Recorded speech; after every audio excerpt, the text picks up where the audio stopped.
With your tub gun, when you received it, you have a toolkit, black case. Black case has a lot of pockets. In the black case are 4 specific items. First one is a strap wrench. And the strap wrench is used to loosen or tighten the knurled nut on the Forend tube, i.e. this part right here. All right. The second piece that you get is what they call the action wrench. This fits in the rear of the receiver when you're changing the barrel. It fits in kind of like the bolt does. Gotta hold your mouth just right to get it in. Obviously, I'm not holding mine right. There we go. Right.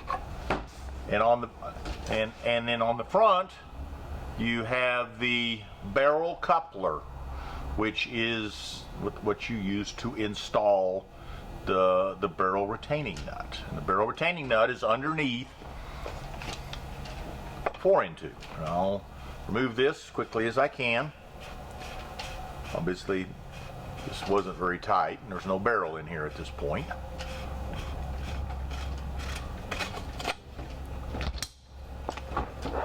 So the coupler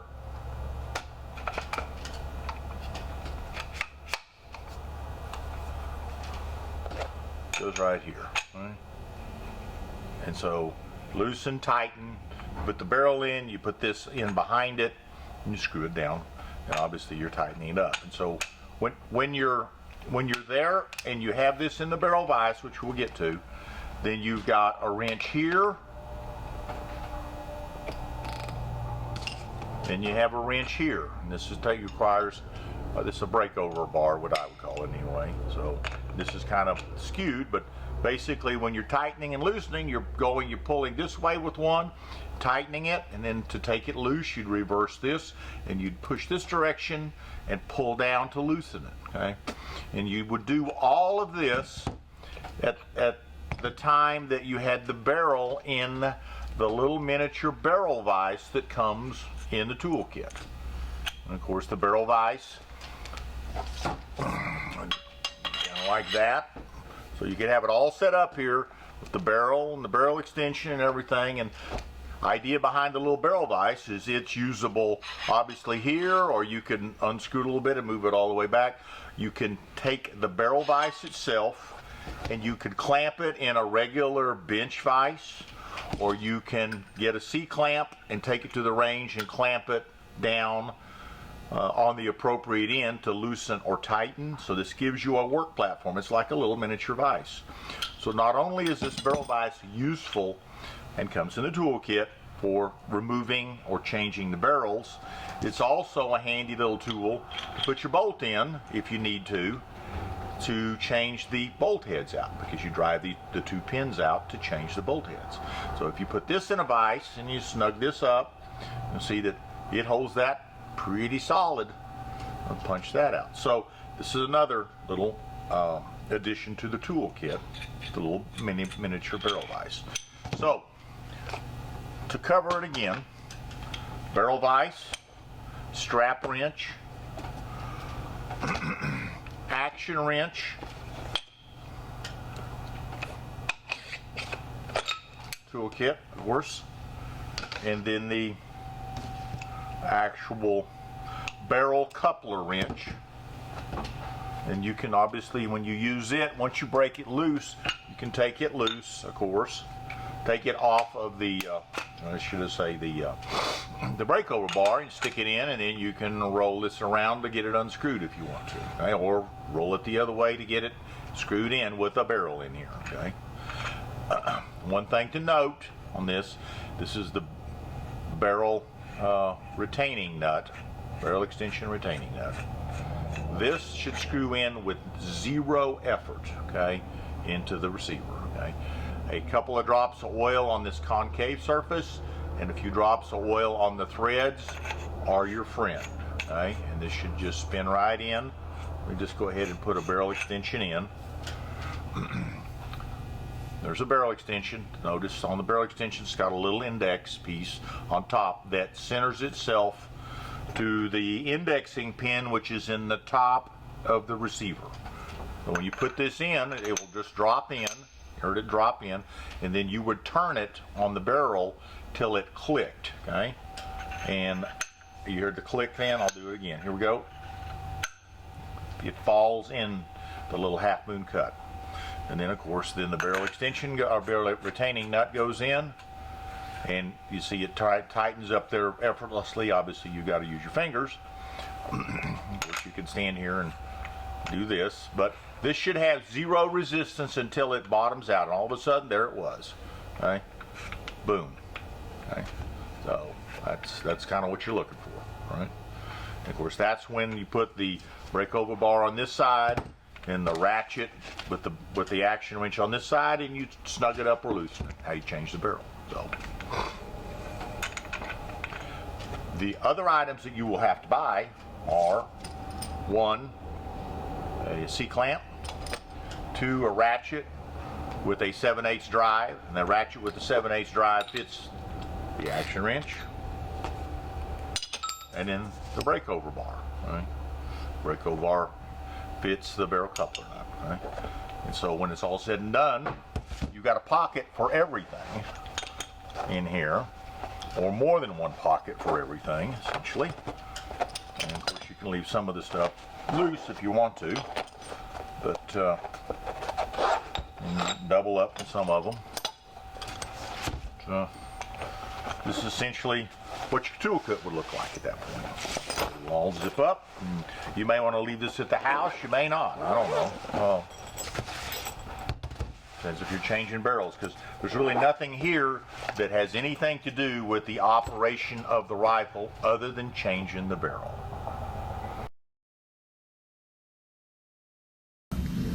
We'll talk a little bit about the machine mag box and the tub gun, the extraction, insertion, so on, a couple of the ideas involved. All of the magazine release button on right and left-handed guns is on the right side of the trigger guard. And if you're a right-handed shooter and bang, bang, bang, and you hit the mag release button, it will not fall out. You pull it to the rear and down and it comes out very easily. If you're a left-handed shooter, what I would suggest is you learn how to run it with the right hand, if that's what you're going to insert and take it out with. You punch the button, you pull it to the rear, and it comes out very easily. Once again, this mag box is not designed to fall out when you punch the button. To the rear and down very easily.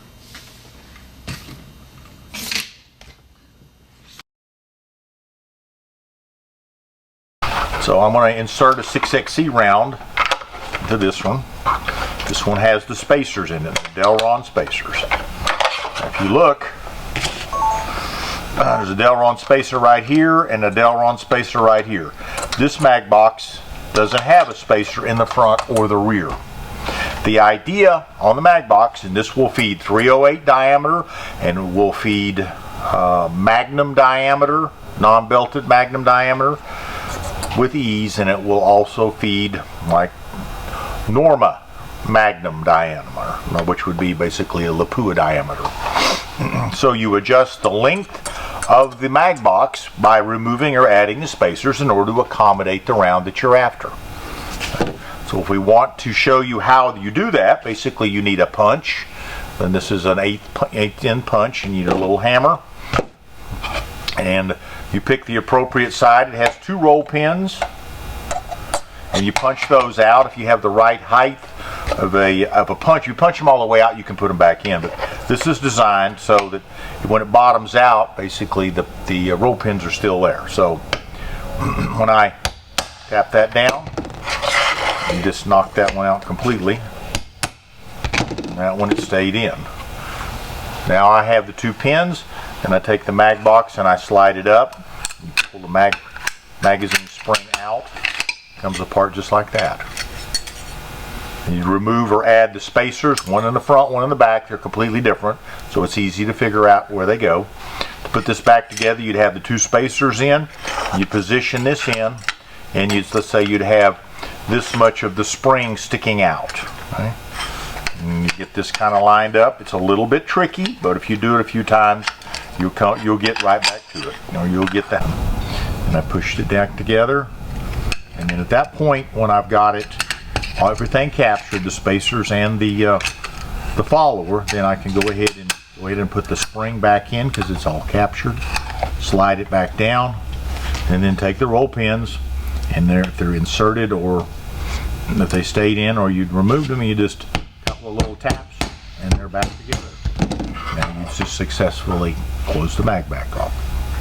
And so once again, this mag box is tunable for cartridges, let's say from a 2.7 or 2.6 overall length to a 3.340 overall length. Okay, and that will accommodate up to and including the 338 Norma or 300 Norma. Bullet seated a little bit short, but it runs very well out of the mag box. One more thing to know is it holds 13 308s, 10 284s, 7 Winchester short mag cases, and 6 Norma or Lapua bolt head cases. Obviously the length of the cartridge has to fit.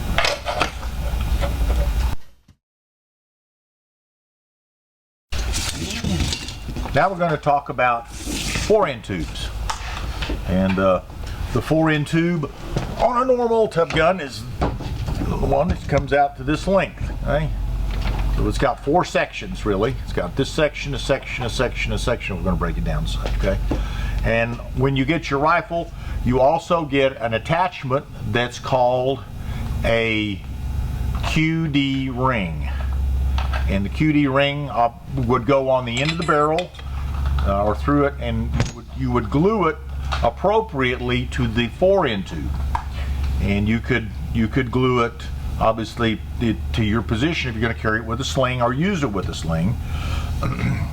And then the idea is see, here's a shortened Forend tube that somebody's cut 2 sections off of. So if you cut that off and you put it back on this section Forend tube, and obviously there would be some glue being applied here, but you can put this back together, and now you could actually make a short barrel rifle if you wanted to. You know, you could have a barrel that was this long if you only wanted a Forend tube that was that long. Gives you some adjustability and lets you carry the rifle with a QD sling swivel. Whenever you do put this together, I would suggest that you go try some QD sling swivels, because I have seen some variation in all of those, and you don't want it. You want it to snap in and not pull out. Okay? And various QD sling swivels, some stay in and some don't. This one doesn't want to stay in, and this one you can't pull it out. So you may have to shop around to find a QD sling swivel that actually works. There are several QD sling swivel attachments on the tub gun. One, of course, is here, and there's another one that's right here if you like to carry it that way. Okay? And then the other ones that are adjustable, basically, are back here on the back of the rifle. And there's a QD sling swivel right there, okay, and that's adjustable.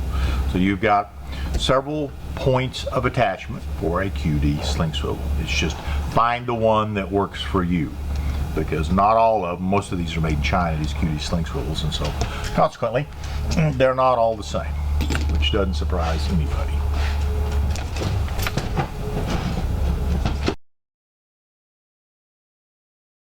One other item on the little short list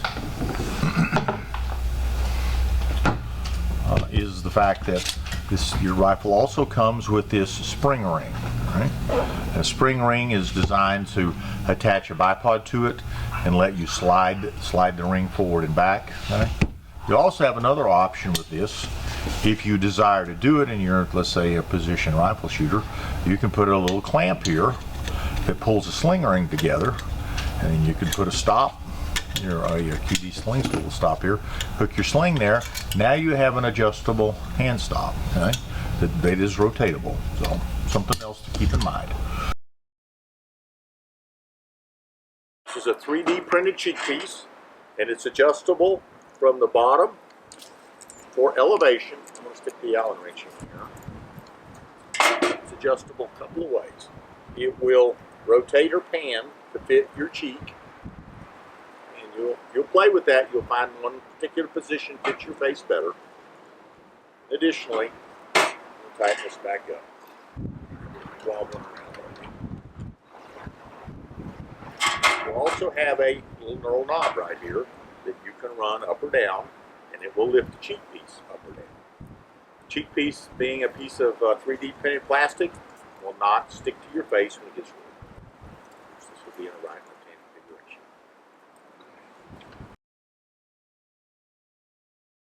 Next, we come to the pistol grip. This is a pistol grip that we make. It comes in a right-handed configuration.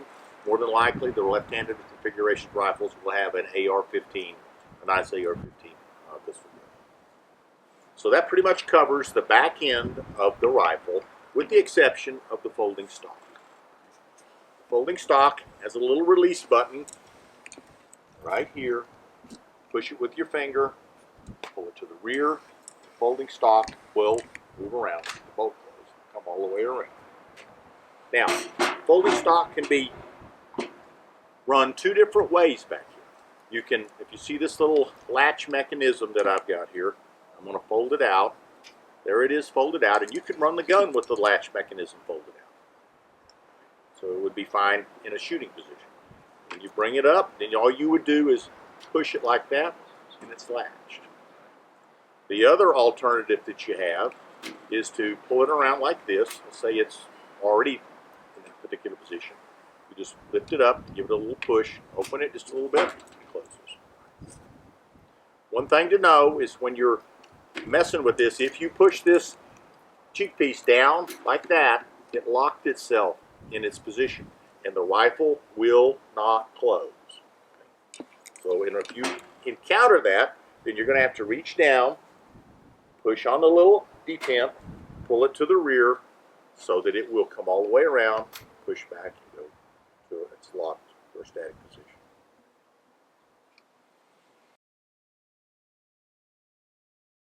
Of the rifle, and we're going to change the bolt heads. And I think we talked about the fact that each rifle, if which configuration you buy, and we will get to the barrel and the barrel extension, but you'll get a bolt head, and you have two extra bolt heads that you can get if you like. And one is a 308 or standard bolt head. One is a Magnum bolt head, like for 300 Winchester short mag, sort of cartridges. And then the other bolt head is for a Norma or a Lapua bolt head diameter, which is 585. So we work on thousandths of an inch, 473, 532, and 585. So let's say I want to change the bolt head from a Magnum to a standard. How do I do that? It's much easier if you have a vise, but we're going to use a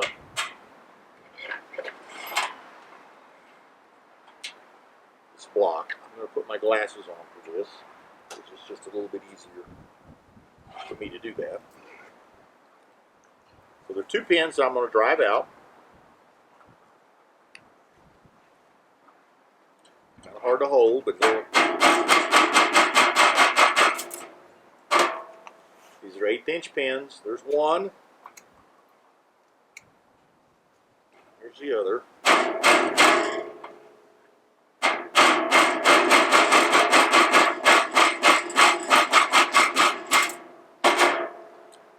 I've driven both the pins out.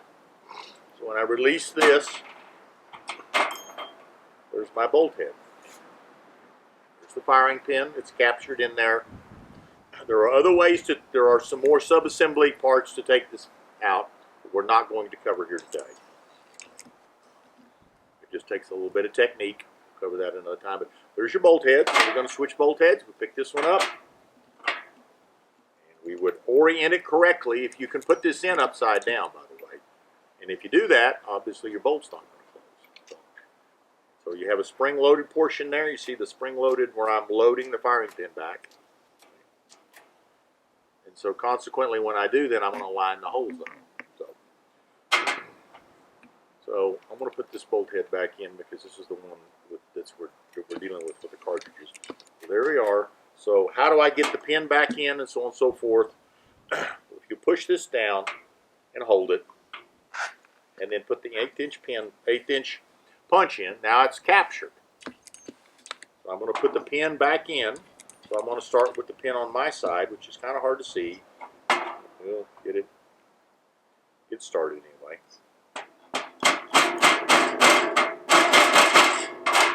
Okay. And if you forgot to put the pins in and you close the bolt and you shot it, the rifle's completely safe. When you open it back up, you'll probably leave the bolt head in there, and you'd have to take a cleaning rod and knock it out. If you lost a pin, you can shoot it with one pin. If you desire to do that. Obviously, the pins, when you drive them back in, need to be inside or under the flush level of the two little of the round surface of the cylinder of the bolt. Well, I can get these to start and then follow up and finish them with a punch.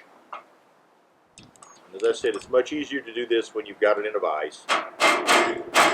But you can do this at the range if you desire to do so. By the way, every rifle comes with one extra pin in your toolkit, and then there's the same sort of scenario, uses two pins down here to disassemble the cocky piece. You get an extra pin there too.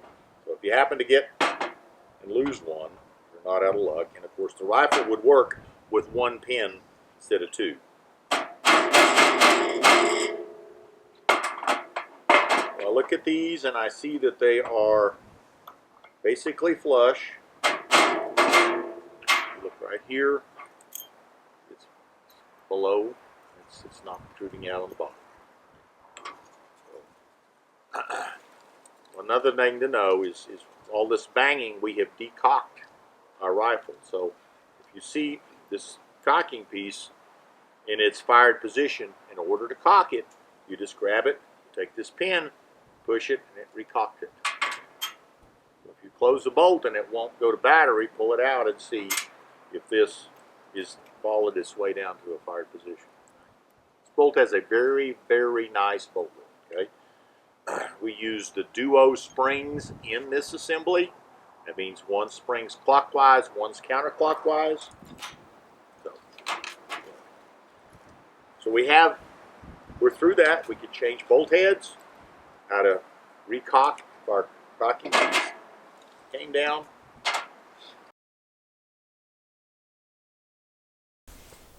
We're going to go to the rear of the rifle. Obviously, mirror images, left-hand cheek piece, right-hand cheek piece. This is your butt assembly. This is the clamping block. And when you loosen this bottom tensioning screw on the clamping block, it lets you position this butt assembly anywhere you want to, or go in or out. Okay? It's a little tough. I didn't loosen it enough, but either way.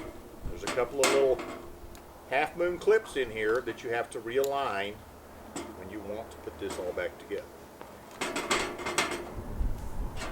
going to tension that back. The butt assembly itself will go up or down. Allows you to lift it up and out, right or left hand, and go down. This is a pinch block on the bottom. It has a Picatinny rail section here, and there are reasons that you'd like to have a Picatinny rail section there. We'll cover in the future. Okay. Moving on into the rifle. I'm just going to fold this around so it's out of the way. We have the bolt. I'm going to take it out momentarily, and we're going to talk about the trigger group. And the T7T trigger, which truly is without peer as far as weight adjustment and reliability, a two-stage trigger. The triggers come in a right and left-hand configuration based on the safety. And of course, the safety's right. This right hand is right here. You can flip it to the rear, it's on safe.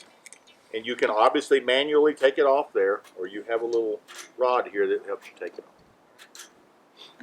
So to get to the trigger, I took one cross screw out, and obviously when I pull this to the rear, the magpie falls out. There is your trigger assembly. And so if you want to adjust your trigger, obviously you need an Allen wrench. Put this leveler.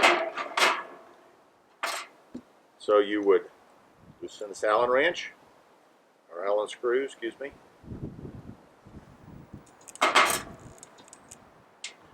rifle on safe, right or left-handed, and then jiggle the trigger. Comes right in. There's probably not much reason for you to drive these two pins out that run this trigger hanger, but because you can access all of the screws that need adjustment in this trigger at this point.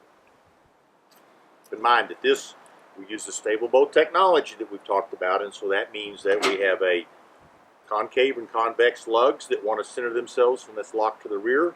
We have a square corner on this cocking piece. We have a square sear on this trigger. And then we have a spring-loaded bushing, just bushing on the rear of the bolt, which pulls everything and keeps it centered. Obviously, here's your mag release button. Here's your safety release button. And that's about the parts that are there to put this back together. And if you inadvertently put this back together or forgot to put the screw in, the rifle will work just fine. We just put that in there as just another measure of safety. In case you had this out. Just about lost that screw.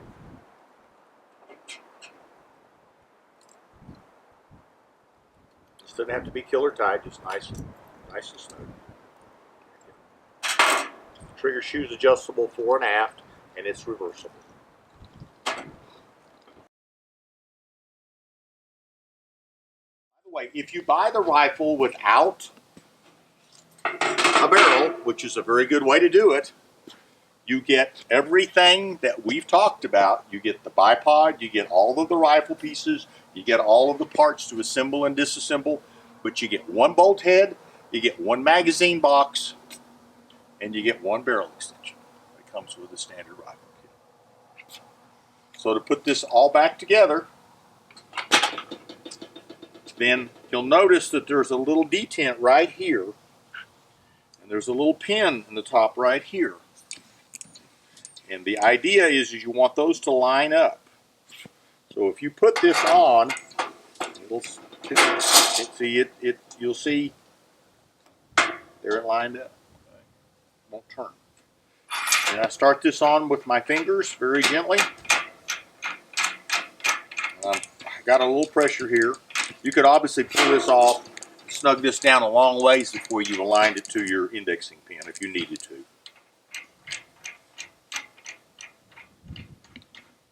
Like I said, don't force this nut. It ought to go by itself. I'm going to find my, there it is. You get down to a point here, then you want to use your tool that came with the rifle to give it a few, give it to the revolutions or snug it up till it just gets just snug. Right there it is. So now I'm going to open my butt assembly or my folding stock again. And you could actually let it hang like that if you desire to do that, instead of folding it all the way around.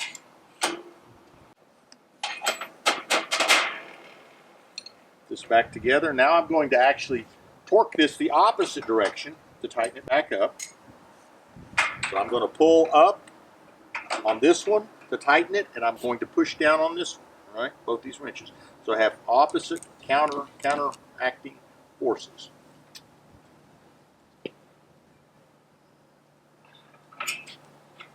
There we go.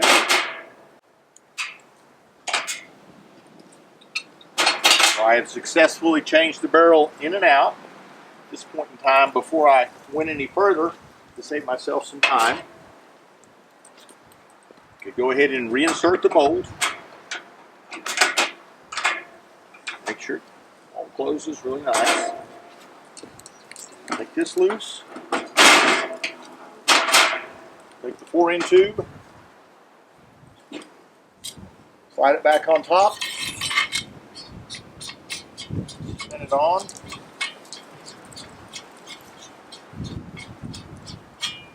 Alright, starting to see it's starting to kind of lock up. So I'm going to unscrew it a bit, and I'm going to turn this till I get to the top section. I'm going to line it up with the integral pick rail section that's in the action. You get down there and you see it snugs up very quickly. Right? Then in order to tighten it back up, I would put the bipod back on it, since I'm in the field, let's say, doing a change.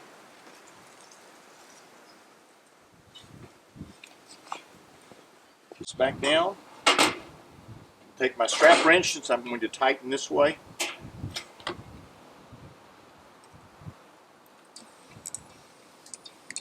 By the way, the strap wrench comes with it, the rifle.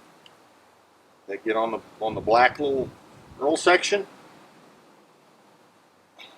I'm done.